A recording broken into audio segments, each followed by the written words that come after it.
Hello, I am Rahul और welcome on my channel.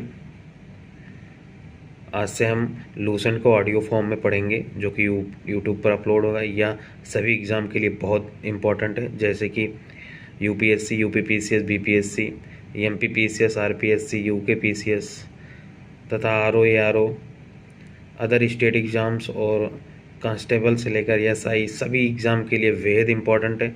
GS में यहीं से क्वेश्चन पूछते हैं, इसलिए आप इसको ऑडियो फॉर्म में सुनते रहो, तुम आपका रिवाइज होता रहेगा।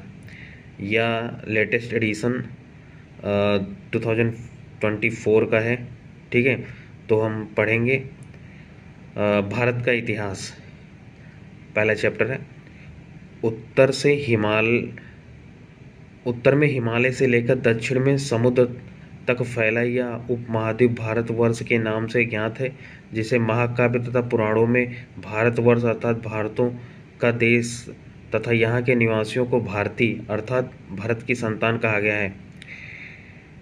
भारत एक प्राचीन कबीले उत्तर पश्चिम में रहने वाले लोगों का एक समूह का नाम था। इसका उल्लेख ऋग्वेद में भी मिलता है। बाद में इसका प्रयोग देश के लिए होने लगा। प्राचीन भारतीय अपने देश को जम्बू द्वीप अर्थात जम्बू जामुन वृक्षों का द्वीप कहते थे।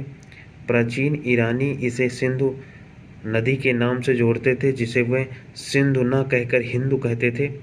यही नाम फिर पूरे पश्चिम में फैल गया और पूरे देश को इसी एक नदी के नाम से जाने लगा। यूनानी इसे इंदे और अरब इसे हिंद कहते थे। मध्यकाल में इस देश को हिंदुस्तान कहा जाने लगा। यह शब्द भी फारसी शब्द हिंदू से बना है। यूनानी भाषा में के इंदे के आधार पर अंग्रेज इसे इंडिया कहने लगे। विंध्य के पर्वत श्रृंखला देश को उत्तर और दक्षिण दो भागों में बांटती है। उत्तर में इंडो यूरोपीय परिवार की भाषाएं बोलने वालों की और दक्षिण में द्रविड़ परिवार की भाषाएं बोलने वाले का बहुमत है। नोट: भारत की जनसंख्या का निर्माण जिन प्रमुख नस्लों के लोगों के मिश्रण से हुआ है वह इस प्रकार हैं: proto Australoid, palaeo Mediterranean, Caucasoid, Negroid and Mongoloid. भारतीय इतिहास को अध्ययन की सुविधा के लिए 3 भागों में बांटा गया है: प्राचीन भारत, मध्यकालीन भारत, आधुनिक भारत। नोट: सबसे पहले इतिहास को 3 भागों में बांटने का श्रेय जर्मन इतिहासकार क्रिस्टोफर सेलियरस 1638 to 1707 AD को है। प्राचीन इतिहास देखते हैं। प्राचीन भारतीय इतिहास के स्रोत। प्राचीन भारतीय इतिहास के विषय में जानकारी मुख्यतः 4 स्रोतों से प्राप्त होती है। नंबर 1 धर्म ग्रंथ, नंबर 2 ऐतिहासिक ग्रंथ, नंबर 3 विदेशियों का विवरण व चौथा पुरातत्व संबंधी साक्ष्य। धर्म ग्रंथ एवं ऐतिहासिक ग्रंथ से मिलने वाले महत्वपूर्ण जानकारी। भारत का सर्वप्राचीन धर्म ग्रंथ वेद है, जिसके संकलनकर्ता महर्षि कृष्ण द्वैपायन वेदव्यास को माना जाता है। वेद वासुदेव कुटुंबकम का उपदेश देता है। भारतीय परंपरा वेदों को नित्य तथा अपौरुष मानती है। वेद 4 हैं: ऋग्वेद, यजुर्वेद, सामवेद, अथर्ववेद। इन 4 वेदों को संहिता कहा जाता है। पहला वेद देखते हैं ऋग्वेद। ऋग्वेद ऋचाओं के क्रमबद्ध ज्ञान के संग्रह को ऋग्वेद कहा जाता है। इसमें 10 मंडल, 1028 सूक्त, बालखिल्य पाठ के 11 सूक्तों सहित एवं 10,462 ऋचाएँ हैं। इस वेद के ऋचाओं के पढ़ने वाले ऋषि को होत्र कहते हैं। इस वेद से आर्य के राजनीतिक प्रणाली, इतिहास एवं ईश्वर की महिमा के बारे में जानकारी मिलती है। विश्वामित्र द्वारा रचित ऋग्वेद के 3रे मंडल में सूर्य देवता सावित्री को समर्पित प्रसिद्ध गायत्री मंत्र है। इसके 9वें मंडल में देवता सोम का उल्लेख है। इसके 8वें मंडल की हस्तलिखित ऋचाओं को खिल कहा जाता है। ऋग्वेद का सबसे बड़ा 10वां मंडल है। इसमें नंद स्तुति सूक्त, नदियों की प्रशंसा, पुरुष सूक्त, वैदिक समाजशास्त्र, नास्तीय सूक्त, ब्राह्मण के सृजन से संबंधित विभिन्न अनुमान, सूर्य सूक्त, विवाह श्लोक आदि सम्मिलित हैं। चतुष्वर्ण समाज की कल्पना आदि स्रोत ऋग्वेद के 10वें मंडल में वर्णित पुरुष सूक्त है, जिसके अनुसार 4 वर्ण ब्राह्मण, क्षत्रिय, वैश्य, शूद्र आदि पुरुष ब्रह्म के क्रमशः मुख, भुजाओं, जांघों और चरणों से उत्पन्न हुए हैं। नोट: धर्म सूत्र 4 प्रमुख जातियों की स्थितियों, व्यवसाय, दायित्वों, कर्तव्यों तथा विशेषाधिकारों से स्पष्ट विभेद करता है। ऋग्वेद के कई परिच्छेदों में प्रयुक्त अघन्य, जिसका वध नहीं किया जाता है, शब्द का संबंध गाय से है। ऋग्वेद में ब्रह्म का उल्लेख तो है किंतु आत्मा का नहीं है।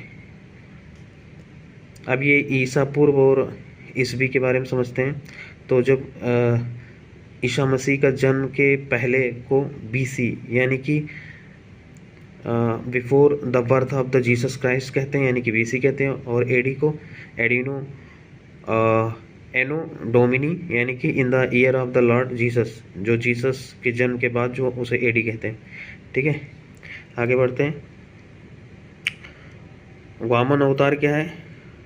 वामन अवतार भगवान वामन श्री हरि के पहले ऐसे अवतार ये जो मानव रूप में प्रकट हुए हैं। इनके पिता कश्यप ऋषि एवं माता अदिति थी। ये बहुने ब्राह्मण के रूप में जन्मे थे। भागवत पुराण के श्लोक स्वर्गलोक पर अधिकार दिलाना था। वामन भगवान को दक्षिण भारत में उपेंद्र के नाम से भी जाना जाता है। ऋग्वेद में इंद्र के लिए 250 तथा अग्नि के लिए 200 ऋचाओं की रचना की गई है। नोट: प्राचीन इतिहास के साधन के रूप में वैदिक साहित्य में ऋग्वेद के बाद शतपथ ब्राह्मण का स्थान है। यजुर्वेद सस्वर पाठ के लिए मंत्रों तथा बलि के समय अनुपालन के लिए नियमों का संकलन यजुर्वेद कहलाता है। इसके पाठकर्ता को अर्धायु कहते हैं।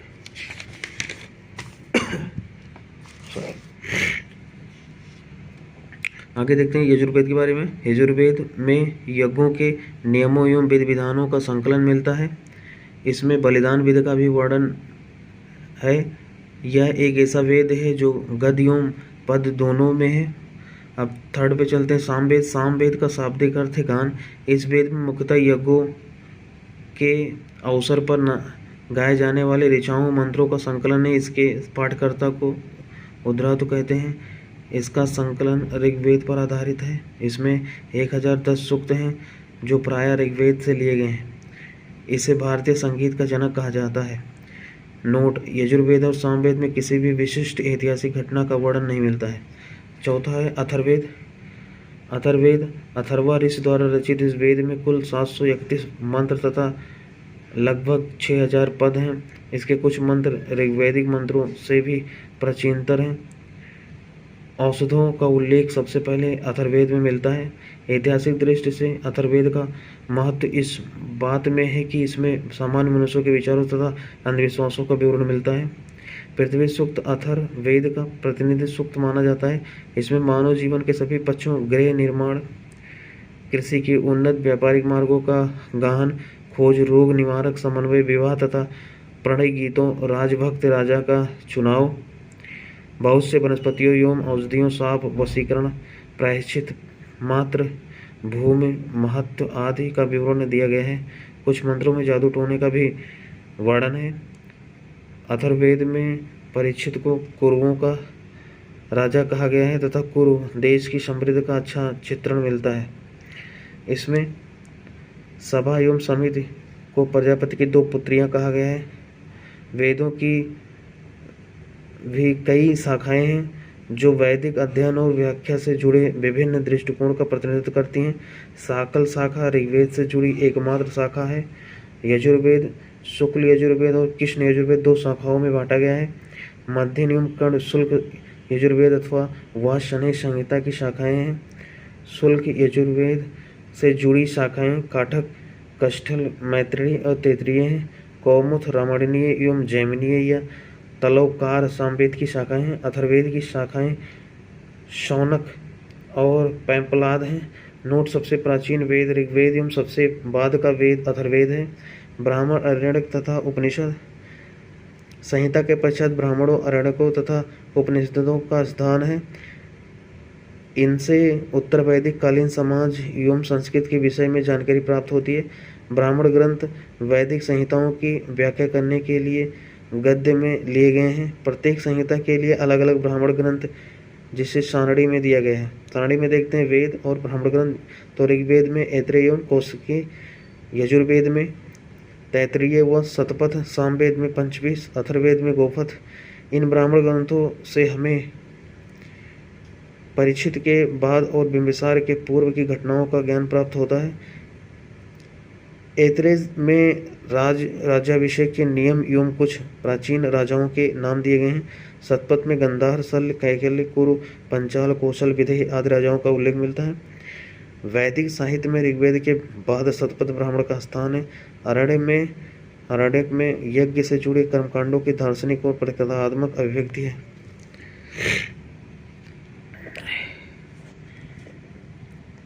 उपनिषदों की संख्या 108 है, जिनमें 13 को मूलभूत उपनिषद की श्रेणी में रखा गया है। इसमें यज्ञ से जुड़े दार्शनिक विचार, शरीर, ब्रह्मांड, आत्मा तथा ब्रह्म की व्याख्या की गई है। स्त्री की सर्वाधिक गिरी हुई स्थिति मैत्रेय संहिता से प्राप्त होती है, जिसमें जुआ और शराब की भांति स्त्री को पुरुष का तीसरा मुख्य दोष बताया गया है। शतपथ ब्राह्मण में सती को पुरुष की अर्धांगिनी कहा गया है। जबालो उपनिषद में चारों आश्रमों का उल्लेख मिलता है। स्मृत ग्रंथों में सबसे प्राचीन एवं प्रमाणिक मनुस्मृति मानी जाती है। यह शुंग काल का मानक ग्रंथ है। नारद स्मृति गुप्त युग के विषय में जानकारी प्रदान करता है। वेदांग एवं सूत्र। वेदों को भली भांति समझने के लिए 6 वेदांग की रचना हुई है। ये हैं शिक्षा शुद्ध, उच्चारण शास्त्र, कल्प, कर्मकांडीय विधि, निरुक्त, शब्दों की व्युत्पत्ति का शास्त्र, व्याकरण, छंद व ज्योतिष। वैदिक साहित्य को अक्षुण्ण बनाए रखने के लिए सूत्र साहित्य का प्रणयन किया गया है। सौतग्रह तथा धर्म सूत्रों के अध्ययन से हमें यज्ञीय विधि विधानों, कर्मकांडों तथा राजनीति विधि एवं व्यवहार से संबंधित महत्वपूर्ण बातें ज्ञात करते हैं। प्रमुख सूत्रकारों में गौतम, बौधायन, आपस्तंभ, वशिष्ठ आदि के नाम विशेष रूप से उल्लेखनीय। सूत्रों में गौतम धर्म सूत्र सबसे प्राचीन माना जाता है। पुराण भारतीय ऐतिहासिक कथाओं का सबसे अच्छा क्रमबद्ध विवरण है।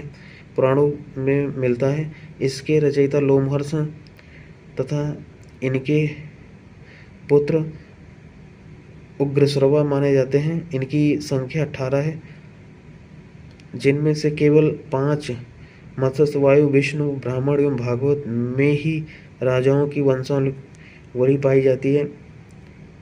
पुराणों में मत्स्य पुराण सबसे प्राचीन एवं प्रामाणिक है। अधिकतर पुराण सरल संस्कृत श्लोक में लिखे गए हैं। स्त्रियां तथा शूद्र जिन्हें वेद पढ़ने की अनुमति नहीं थी, वह भी पुराण सुन सकते थे। पुराणों का पाठ पुजारी मंदिरों में किया करते थे। सामाजिक एवं सांस्कृतिक दृष्टि से अग्नि पुराण का काफी महत्व है, जिसमें राजतंत्र के साथ साथ कृषि संबंधी विवरण भी दिया गया है। उपनिषदों की रचना पुराणों से पहले हुई है। बौद्ध जैन एवं अन्य साहित्य। जातक में बुद्ध की पुनर्जन्म की कहानियां वर्णित हैं। हीनयान का प्रमुख ग्रंथ कथावस्तु है, जिसमें महात्मा बुद्ध का जीवन चरित्र अनेक कथानकों के साथ वर्णित है। जैन साहित्य को आगम कहा गया है। जैन का प्रारंभिक इतिहास कल्पसूत्र से ज्ञात होता है। जैन ग्रंथ भगवती सूत्र में महावीर के जीवन कृत्यों तथा अन्य समकालिकों के साथ उनके संबंधों का विवरण मिलता है। अर्थशास्त्र के लेखक चाणक्य, कौटिल्य या विष्णुगुप्त हैं। यह 15 अधिकरणों एवं 180 प्रकरणों में विभाजित है। इसमें मौर्यकालीन इतिहास की जानकारी प्राप्त होती है। अनुवादक श्याम शास्त्री। संस्कृत साहित्य में ऐतिहासिक घटनाओं को क्रमबद्ध लिखने का सर्वप्रथम प्रयास कल्हड़ के द्वारा किया गया। कल्हड़ द्वारा रचित पुस्तक राजतरंगिणी राजाओं की नदी है। इस ग्रंथ में 8 सर्ग, जिसे तरंगों की संज्ञा दी गई है। इसमें प्रारंभ से लेकर 12वीं सदी तक के कश्मीर के शासकों का वर्णन है। अरबों की सिंध विजय के वृत्तांत चचनामा लेखक अली अहमद में सुरक्षित है। आगे बढ़ते हैं। अष्टाध्यायी भाषा, संस्कृत भाषा व्याकरण की पुस्तक के लेखक पाणिनि हैं। इससे मौर्य के पहले का इतिहास तथा मौर्य युगीन राजनीतिक अवस्था की जानकारी प्राप्त होती है। नोट: अष्टाध्यायी में पहली बार लिपि शब्द का प्रयोग हुआ है। कात्यायन की गार्गी संहिता एक ज्योतिष ग्रंथ है, फिर भी इसमें भारत पर होने वाले यमन आक्रमण का उल्लेख मिलता है। पतंजलि पुष्यमित्र शुंग के पुरोहित थे। इनके महाभाष्य से शुंगों के इतिहास का पता चलता है। विदेशी यात्रियों से मिलने वाले प्रमुख जानकारी यूनानी रोमन लेखक में देखते हैं कौन कौन आए हैं। तो टेसियस यह ईरान का राजवैद्य था। भारत के संबंध में इसका विवरण आश्चर्यजनक कहानियों से परिपूर्ण होने के कारण अविश्वसनीय है। हेरोडोटस इसे इतिहास का पिता कहा जाता है। इसने अपनी पुस्तक हिस्टोरिका में 5वीं शताब्दी ईसा पूर्व के भारत फारस ईरान के संबंध का वर्णन है, परंतु इसका विवरण भी अनुश्रुतियों और अफवाहों पर आधारित है। सिकंदर के आने वाले लेखकों में निरियाकस, सिक्रेटस तथा आस्ट्रियोबुलस के विवरण अधिक प्रामाणिक तथा विश्वसनीय हैं। मेगास्थनीज या सेल्यूकस निकेटर का राजदूत था जो चंद्रगुप्त मौर्य के दरबार में आया था। इसने अपनी पुस्तक इंडिका में मौर्य युगीन समाज एवं संस्कृति के विषय में लिखा है। डायमेकस या सीरियन नरेश अंतियोकस का राजदूत था जो बिंदुसार के दरबार में आया था। इसका विवरण भी मौर्य युग से संबंधित है। डायोनियस यह मिस्र नरेश टालमी फिलाडेल्फियस का राजदूत था जो अशोक के दरबार में आया था।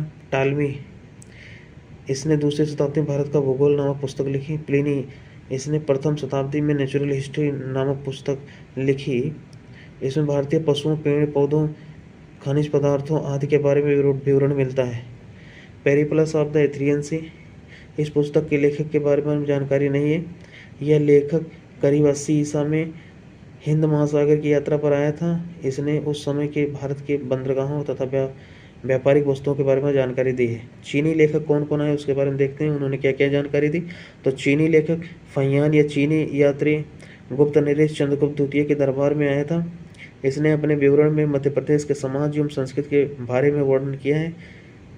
इसने मध्य प्रदेश की जनता को सुखी एवं समृद्ध बताया है। यह 14 वर्षों तक भारत में रहा। शेंगिन यह 1518 ईस्वी में भारत आया था। इसने अपने 3 वर्षों की यात्रा में बौद्ध धर्म की प्राप्तियां एकत्रित की थी।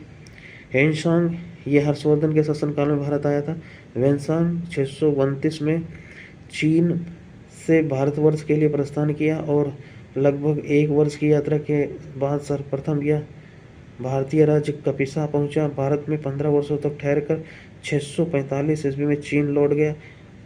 वह बिहार में नालंदा जिला स्थित नालंदा विश्वविद्यालय में अध्ययन करने तथा भारत में बौद्ध ग्रंथों को एकत्र कर ले जाने के लिए आया था। इसका भ्रमण वृत्तांत शिवकी नाम से प्रसिद्ध है, जिसमें 138 देशों का विवरण मिलता है। इसने हर्षकालीन समाज, धर्म तथा राजनीति के विषय में वर्णन किया है। इसके अनुसार सिंध का राजा शूद्र था। हेनसांग ने बुद्ध की प्रतिमा के साथ साथ सूर्य और शिव की प्रतिमा का भी पूजन किया था। नोट: वेनसांग के अध्ययन के समय नालंदा विश्वविद्यालय के कुलपति आचार्य शीलभद्र थे। यह विश्वविद्यालय बौद्ध दर्शन के लिए प्रसिद्ध था। अगले हैं चीनी यात्री इत्सिंग।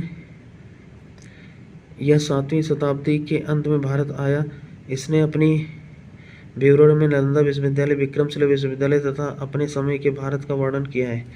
अब अरबी लेखक में देखते हैं कौन कौन आए थे। तो अल-बुरूनी पहले हैं। ये महमूद गजनवी के साथ भारत आया था। अल-बुरूनी ख्वारिज्म या ख्यू आधुनिक तुर्कमेनिस्तान का रहने वाला था। अरबी में लिखी गई इसकी कृत किताबुल हिंद या तहरीक हिंद भारत की खोज आज भी इतिहासकारों के लिए एक महत्वपूर्ण स्रोत है। यह एक प्रसिद्ध ग्रंथ है जो धर्म और दर्शन, त्यौहार, खगोल विज्ञान, कीमिया, रीति रिवाज तथा प्रथाओं, सामाजिक जीवन, भार तौल तथा माप विधियों, मूर्ति कला, कानून, मापतंत्र, विज्ञान आदि विषयों के आधार पर 80 अध्यायों में विभाजित किया है। इसमें राजपूत कालीन समाज, धर्म, रीति रिवाज, राजनीति आदि का सुंदर प्रकाश डाला गया है। इब्न बतूता इसके द्वारा अरबी भाषा में लिखा गया इसका यात्रा वृत्तांत रहला कहा जाता है। 14वीं शताब्दी में भारतीय उपमहाद्वीप के सामाजिक तथा सांस्कृतिक जीवन विषय में बहुत ही प्रचुर तथा सबसे रोचक जानकारी देता है। 1313 ईस्वी में दिल्ली पहुंचने पर इसकी विद्वता से प्रभावित होकर सुल्तान मोहम्मद बिन तुगलक ने इसे दिल्ली का काजी या न्यायाधीश नियुक्त किया। अन्य लेखकों में देखते हैं। नंबर 1 तारानाथ यह एक तिब्बती लेखक था। इसने क्योंगर या नैंगुर नामक ग्रंथ की रचना की।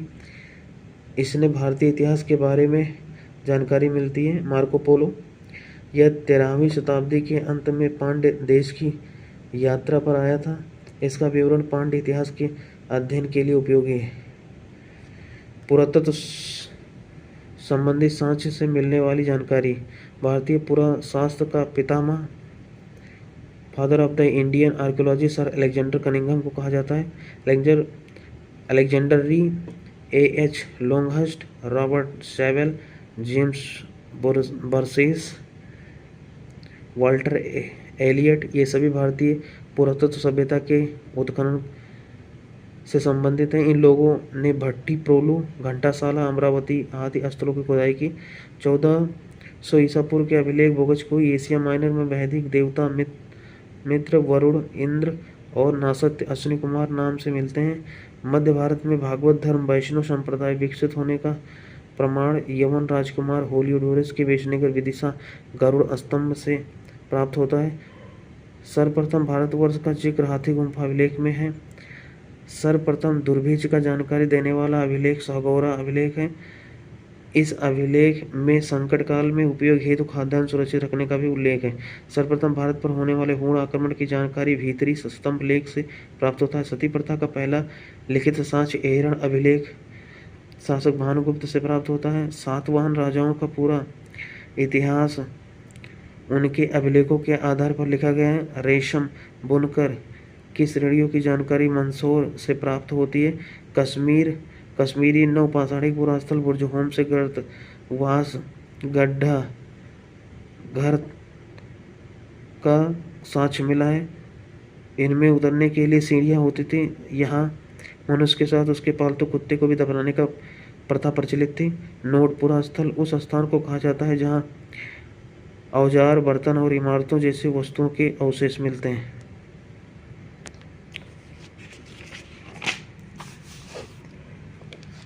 आगे देखते हैं। सर्वप्रथम सिक्कों को आहत सिक्के कहा। प्राचीनतम सिक्कों को आहत सिक्का कहा जाता है। इसी को साहित्य में करसापड़ कहा गया है। सर्वप्रथम सिक्कों का लेख लिखने का कार्य यवन शासकों ने किया है।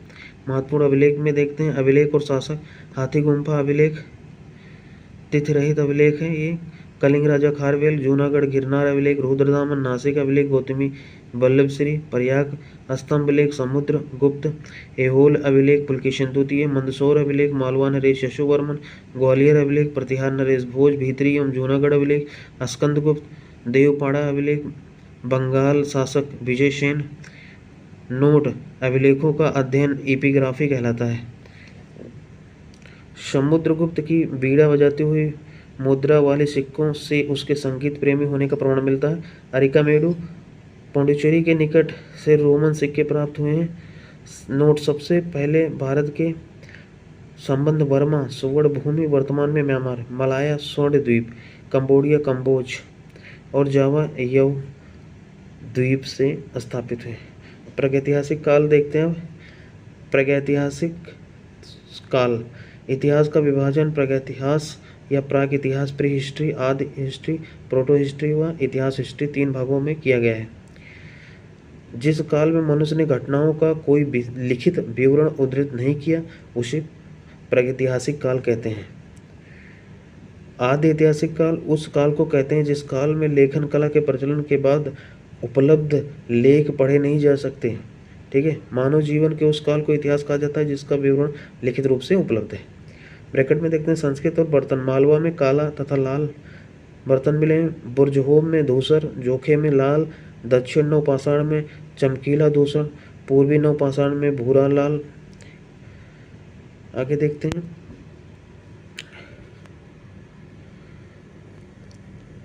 नोट ज्ञानी मानव होमोसेपियंस का प्रवेश इस धरती पर आज से लगभग 30 या 40 हजार वर्ष पूर्व हुआ। नाम एवं तिथियाँ। पूरा पाषाण काल यह 20 लाख वर्ष पहले से 12,000 वर्ष पहले के काल को कहा जाता है। इस काल को 3 भागों में विभाजित किया गया है।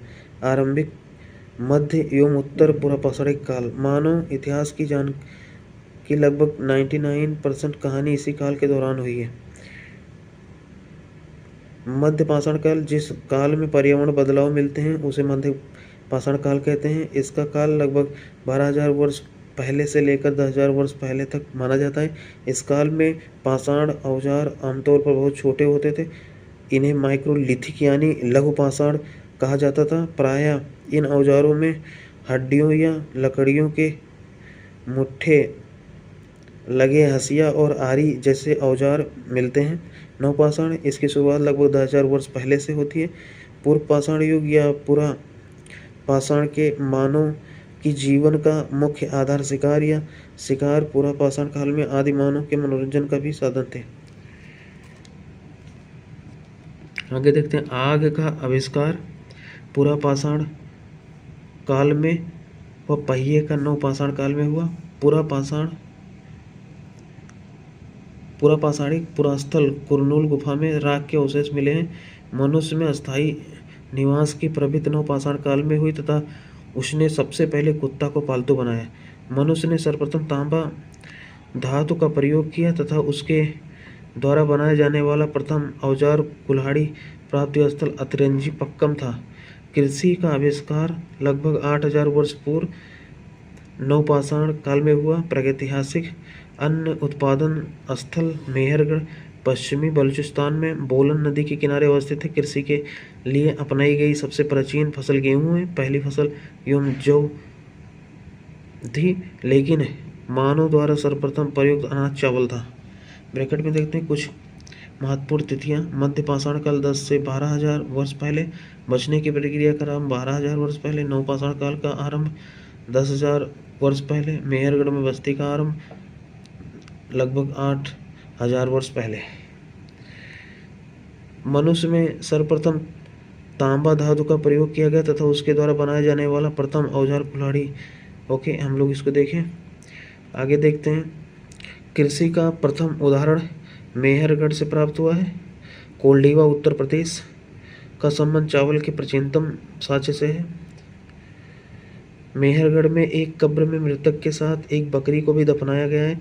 भारत में पूर्व प्रस्तर युग के अधिकांश औजार स्फटिक पत्थर के बने थे। रॉबर्ट्स ब्रूसफुट पहले व्यक्ति थे जिन्होंने 1863 में भारत में पुरा पाषाणिक औजारों की खोज की। पल्लावरम नामक स्थान पर प्रथम भारतीय पुरा पाषाण कलाकृति की खोज हुई थी। भारत में मध्य पाषाण काल के विषय में जानकारी सर्वप्रथम 1867 में हुई, जब C.L.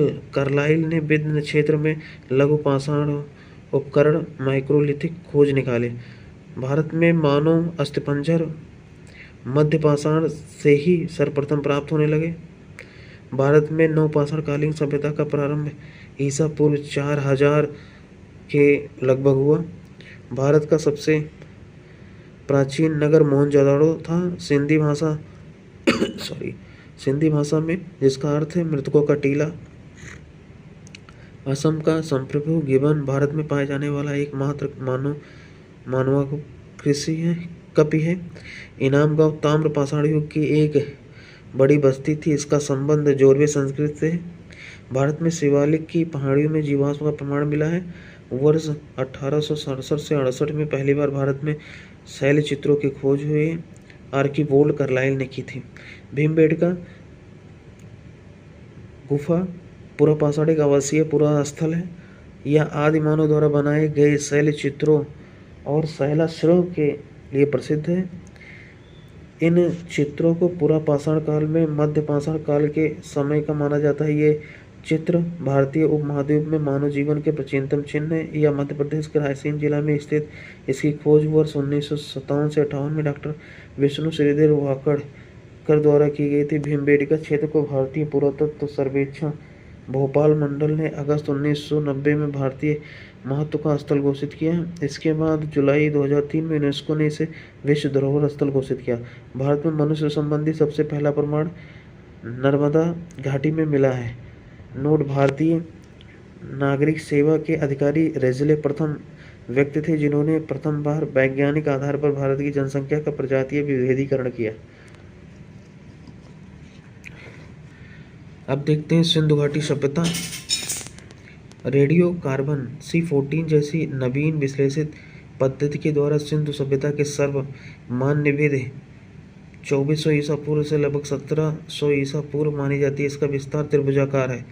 तिथि निर्धारण की कार्बन 14 की खोज अमेरिका के प्रसिद्ध रसायन शास्त्री VF लीव द्वारा 1946 में की गई थी। इस पद्धति में जिस पदार्थ में कार्बन 14 की मात्रा जितनी ही कम रहती है वह उतनी ही प्राचीन मानी जाती है।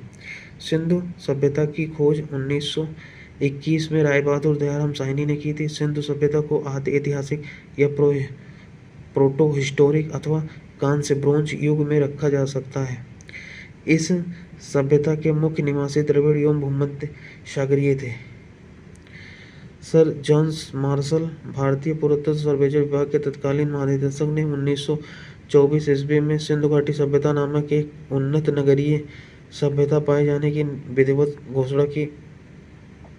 सिंधु सभ्यता के सर्वाधिक पश्चिमी पुरास्थल धास्क नदी के किनारे स्थित सुतकांगेटोर बलूचिस्तान, पूर्वी पुरास्थल हिंडन नदी के किनारे आलमगीरपुर जिला मेरठ उत्तर प्रदेश, उत्तरी पुरास्थल चिनाब नदी के तट पर अखनूर के निकट मांदा जम्मू कश्मीर व दक्षिण पुरास्थल गोदावरी के तट पर दहिमाबाद जिला अहमदनगर महाराष्ट्र। सिंधु सभ्यता या सैंधव सभ्यता भारतीय नगरीय सभ्यता थी। सैंधव सभ्यता से प्राप्त परिपक्व अवस्था वाले स्थलों में केवल 6 को ही बड़े नगर की संज्ञा दी गई है। ये हैं मोहनजोदड़ो, हड़प्पा, गढ़वारीवाला, राखीगढ़ी, धौलावीरा, कालीबंगा। धौलावीरा भारत में सिंधु घाटी सभ्यता की पहली साइट है जिसे यूनेस्को ने 2021 में विश्व विरासत स्थल की सूची में शामिल किया है। स्वतंत्रता प्राप्त पश्चात हड़प्पा सभ्यता के हड़प्पा संस्कृति के सर्वाधिक स्थल गुजरात में खोजे गए हैं। सिंधु घाटी सभ्यता का सबसे बड़ा स्थल मोहनजोदड़ो है, जबकि भारत में इसका सबसे बड़ा स्थल राखीगढ़ी घग्गर नदी है जो हरियाणा के हिसार जिले में स्थित है। इसकी खोज 1963 में सूरजभान ने की थी। लोथल एवं सुतकोटना सिंधु सभ्यता का बंदरगाह था। जुते हुए खेत और नक्काशीदार ईंटों के प्रयोग का साक्ष्य कालीबंगन से प्राप्त हुआ है। मोहनजोदड़ो से प्राप्त स्नानागार संभवतः सैंधव सभ्यता की सबसे बड़ी इमारत है, जिसके मध्य स्थित स्नान कुंड 11.88 मीटर लंबा, 7.01 मीटर चौड़ा एवं 2.43 मीटर गहरा है। इस स्नान कुंड में 2 तरफ से उतरने के लिए सीढ़ियां बनाई गई हैं और चारों ओर कमरे बनाए गए थे। इसमें भरने के लिए पानी कुएं से निकाला जाता था। उपयोग के बाद इसे खाली कर दिया जाता था। शायद यहाँ विशिष्ट नागरिक विशेष अवसरों का स्नान किया करते थे। अग्निकुंड यज्ञ देवी लोथल एवं कालीबंगा से प्राप्त हुआ है। मोहनजोदड़ो से प्राप्त एक सील पर 3 मुख वाले देवता पशुपतिनाथ की मूर्ति मिली है। उनके चारों ओर हाथी, गैंडा, चीता एवं भैंसा विराजमान है। मोहनजोदड़ो से नर्तकी की एक कांस्य मूर्ति मिली है। हड़प्पा की मोहनजोदड़ो का सबसे अधिक एक श्रृंगी पशु का अंकर मिलता है। यहाँ से प्राप्त एक आयताकार मुहर में स्त्री के गर्भ से निकलता पौधा दिखाया गया।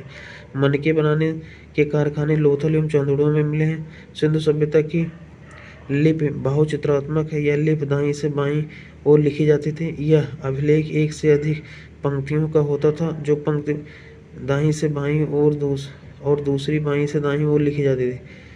लेखन कला की उचित प्रणाली विकसित करने वाली पहली सभ्यता सुमेरियन की सभ्यता थी। सिंधु सभ्यता के लोगों ने नगरीय तथा घरों के विन्यास के लिए गृह पद्धति अपनाई। घरों के दरवाजे और खिड़कियां सड़क की ओर न खुलकर पिछड़ा की ओर खुलते थे। केवल लोथल नगर के घरों के दरवाजे मुख्य सड़क की ओर खुलते थे। सिंधु सभ्यता में मुख्य फसल थी गेहूं और जौ। सैंधववासी मिठास के लिए शहद का प्रयोग करते थे। मिट्टी से बने हल का साक्ष्य बनमाली से मिला हुआ है। रंगपुर एवं लोथल से चावल के दाने मिले हैं, जिससे धान की भूसी होने का प्रमाण मिलता है। धान की खेती का होने का प्रमाण मिलता है। चावल के प्रथम साक्ष्य लोथल से ही प्राप्त हुए हैं। सुतकोटरा, कालीबंगा, लोथल से सैंधव कालीन घोड़े के अस्थिपंजर मिले हैं। तौल की इकाई संभवतः 16 के अनुपात में थी। अब देखते हैं सैंधव सभ्यता के प्रमुख स्थल, नदी और उत्खननकर्ता स्थिति। नंबर 1 हड़प्पा। रावी नदी पाकिस्तान के पंजाब प्रांत का साहिवाल जिला, दयाराम साहनी 1921 से, और माधव स्वरूप वत्स और व्हीलर। दूसरा है मोहनजोदड़ो सिंधु सॉरी। सिंधु पाकिस्तान के सिंध प्रांत का लड़काना जिला, राखलदास बनर्जी, मैक वेलर। तीसरा चंदोड़ो सिंध नदी, सिंध प्रांत पाकिस्तान, नवाब शाह जिला, मैके एवं एनजी मजूमदार। चौथा है कालीबंगर घग्गर नदी, राजस्थान का हनुमानगढ़ जिला, अमलानंद घोष, बीपी लाल एवं बीके थापर। पांचवा कोट दीजिए सिंधु नदी, सिंध प्रांत का खैरपुर स्थान, फजल अहमद। छठा रंगपुर मादर, गुजरात का कठियावाड़ जिला, रंगनाथ राव। रोपड़ सतलज, पंजाब का रोपड़ जिला, यज्ञदत्त शर्मा। लोथल भोगवा, गुजरात का अहमदाबाद जिला, रंगनाथ राव। आलमगीरपुर हिंडन नदी, उत्तर प्रदेश का मेरठ जिला, यज्ञदत्त शर्मा। सुतकांगीडोर दास, पाकिस्तान के मकरान में, समुद्र तट के किनारे, आरएल स्टाइल। बनमाली रंगोई, हरियाणा का हिसार जिला, रविंद्र सिंह बिष्ट। धौलावीरा लूनी नदी, गुजरात के कच्छ जिला, खादिर बेट द्वीप पर, जेपी जोशी। सुतका सादीकोर, दक्षिणी बलूचिस्तान, जॉर्ज डेल्स।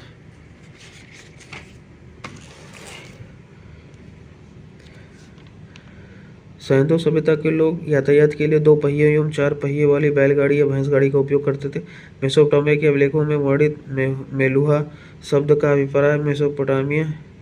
अभिप्राय सिंधु सभ्यता से। मेसोपोटामिया के अभिलेखों में वर्णित मेलुहा शब्द का अभिप्राय सिंधु सभ्यता से है। संभवतः हड़प्पा संस्कृति का शासक वणिक वर्ग के हाथों में था। सिंधु काल में विदेशी व्यापार, तांबा खेतड़ी बलूचिस्तान ओमान, चांदी अफगानिस्तान ईरान, सोना Karnataka Afghanistan Iran, tin Afghanistan Iran, गोमद सौराष्ट्र, लाजवर्त मेसोपोटामिया, सीसा ईरान। पिगट ने हड़प्पा एवं मोहनजोदड़ो को एक विस्तृत साम्राज्य की जुड़वा राजधानी कहा है। सिंधु सभ्यता के लोग धरती को उर्वरता की देवी मानकर उसकी पूजा करते थे। वृक्ष पूजा एवं शिव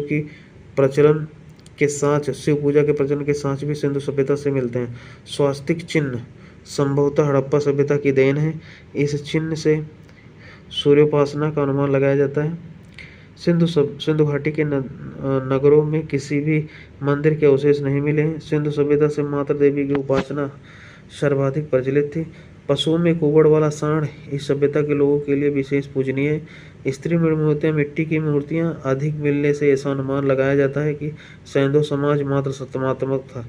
सैंधववासी सूती एवं ऊनी वस्त्रों का प्रयोग करते थे।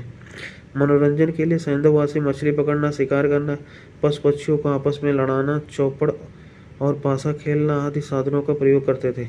सिंधु सभ्यता के लोग काले रंग से डिजाइन किए हुए लाल मिट्टी के बर्तन बनाते थे। सिंधु घाटी के लोग तलवार से परिचित नहीं थे। कालीबंगा एकमात्र हड़प्पाकालीन स्थल था जिसका निचला शहर सामान्य लोगों के रहने हेतु भी किले से घिरा हुआ था। कालीबंगन का अर्थ है काली चूड़ियाँ। यहाँ से पूर्व हड़प्पा स्तरों के खेत जोते जाने और अग्नि पूजा के प्रथा के प्रमाण मिले हैं। पर्दा प्रथा एवं वेश्यावृत्ति सिंधु सभ्यता में प्रचलित थी। शवों को जलाने एवं गाड़ने यानी दोनों प्रथाओं प्रचलित थी। हड़प्पा में शवों को दफनाने जबकि मोहनजोदड़ो में जलाने की प्रथा विद्यमान थी। लोथल एवं कालीबंगा में युग्म समाधियां मिली हैं। सैंधव सभ्यता के विनाश का संभवतः सबसे प्रभावी कारण बाढ़ था। आग में पकी हुई ईंटों को टेराकोटा कहा जाता है। ठीक है, तो ये सिंधु घाटी से अब नेक्स्ट वीडियो में हम लोग वैदिक सभ्यता को देखेंगे। Then thank you very much.